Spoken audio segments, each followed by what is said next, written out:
பேச போகுது அப்படின்னா, கவர்மெண்ட்ல ஒர்க் பண்றது, பிரைவேட்டா ஏதாவது ஒர்க் பண்ணிட்டு இருக்குது, அல்லது ஏதாவது ஒரு கம்பெனில ஒர்க் பண்ணிட்டு இருக்குது, இல்லைன்னா பிரைவேட்டா பிசினஸ் பண்ணிட்டு இருக்குது அப்படி. என்னடா நடக்குதுங்க? நான் மேல வந்துட்டேன்டா.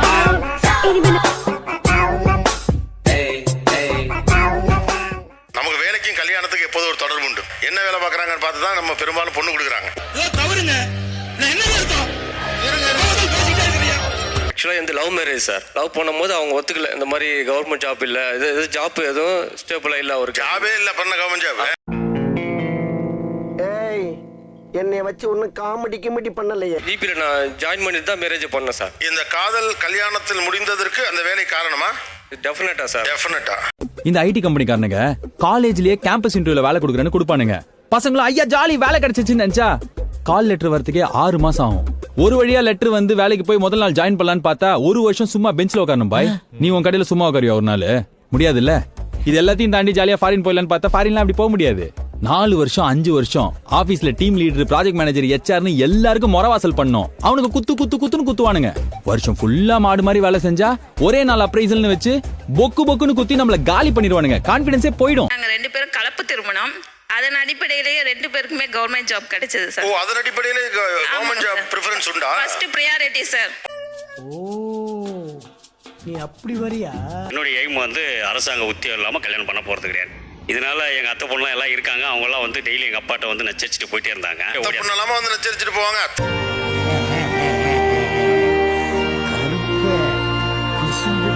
நாங்கள் ரொம்ப கஷ்டப்பட்டேன் சார், அளவில்லாத கஷ்டம். நான் +2 படிச்சிருக்கேன். எம்ப்ளாய்மெண்ட்டில் வந்து நான் 10 இயர்ஸாக தொடர்ந்து நான் வந்து 20 இயர்ஸாக பதிஞ்சு வச்சுக்கிட்டே வந்தேன்.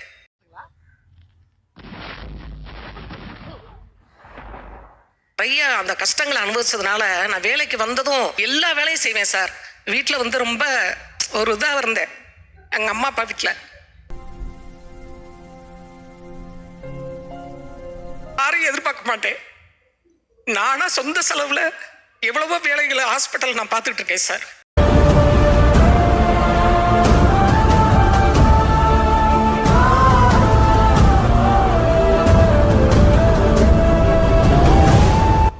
இப்ப நீ வெளியே வந்தா நீ தனி ஆள் கிடையாது, நீ ஒரு அடையாளம். நீ ஜெயிச்சா உன் நம்மனை மொட்டைக்கு கிடைக்கிற அத்தனை பொண்ணுங்களும் ஜெயிச்ச மாதிரி வெளியே வா.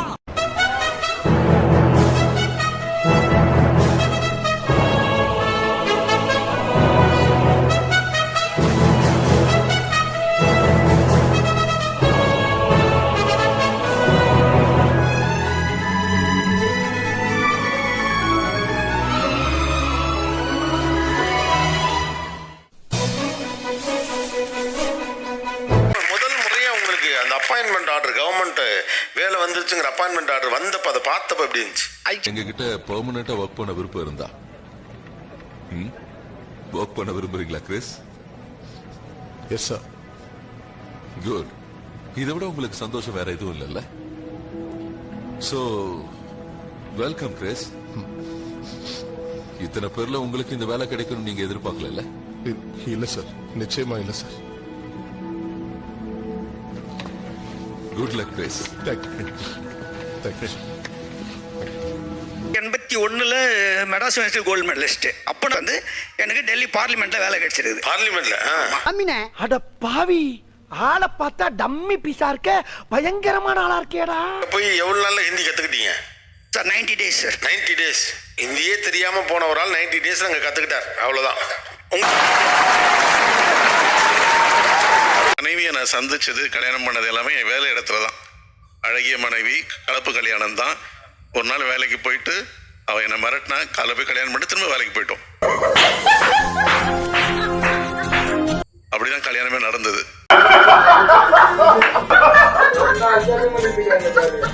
ஆக்சுவலாக எனக்கு பார்த்தீங்கன்னா ஐடியில் ஒர்க் பண்ணுறாரு மாப்பிள்ளை அப்படின்னு ஒன்று மாமனாரோ மாமியாரோ எதுவுமே கேட்கல சார். பாசிட்டிவாக தான் சொல்லணும். பாசிட்டிவிட்டி தானே எல்லாமே. செத்தவன் காதில் கூட போய் உங்களுக்கு ஒன்றும் இல்லை, நீங்கள் நல்லா தான் இருக்கீங்க, நல்லா தான் இருக்கீங்க, நல்லா தான் இருக்கீங்கன்னு சொன்னால் செத்தவன் கூட உயிரோட எந்திரிச்சு வந்துடுவான். எவ்வளோ வாட்டி சொன்னேன், அழகா இருந்தா அறிவு சுத்தமாக இருக்காதுன்னு.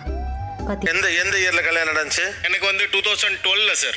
அந்த டயத்துல அப்படிதான் பயப்பிடிச்சிட்டான். எல்லாம் டெக்னாலஜி. ஸோ சின்ன வீடு, ஹவுசிங் யூனிட், அப்புறம் வேலை வந்து சம்பளம் கம்மி. உடனே கல்யாணம் பண்ணணும்னு நினைக்கல. ப்ரெஷர் இருந்தங்காட்டிக்கு உடனே கல்யாணம் பண்ணிட்டேன். தூக்கிட்டோம் சார். அதனால தான் கை கட்டி அடிக்கும் போது ஒருத்தன் சொன்னா எவ்வளவு அடிச்சாலும் தாங்குறான்டா, இவன் ரொம்ப